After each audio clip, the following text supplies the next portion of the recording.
This is a quick little video for the high achievers out there, the perfectionists out there who are often, as alluded to, the high achievers, probably people with first-class degrees, superb academic track records. Maybe you've been very good at a lot of things and can be really quite hard on yourself when it comes to doing things perfectly.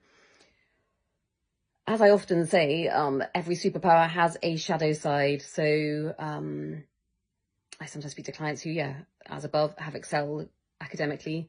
And that perfectionism has driven them, that anxiety about failing has driven them, that anxiety about double checking, that attention to detail has driven success.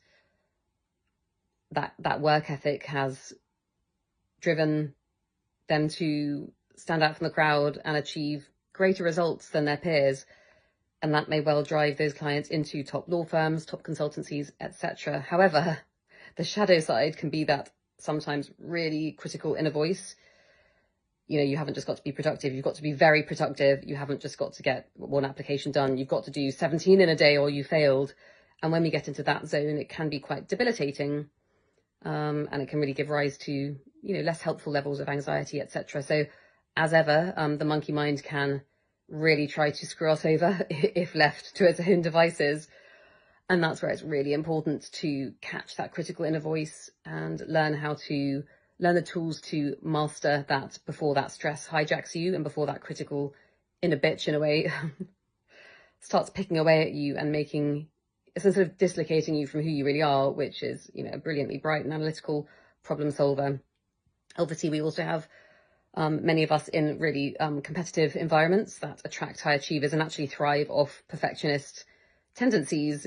Top lawyers, top consultants, you have to be excellent all the time, to be really honest, don't we, to be in those professions, which is great for paying clients, not so great for our well-being. So sometimes people outside those professions don't necessarily understand that you have to be excellent kind of all the time. You can't really have an off day, which is why sometimes those industries aren't that sustainable. As one legal client said, I know I'm a brilliant lawyer, but I just don't want to be doing work that is this intense anymore. Clicking out of that sort of alpha on excellence, constantly performing to a brilliant degree was quite a different energy for her than being with her children and helping them with their homework and being in that more feminine, less sort of masculine energy, if you like.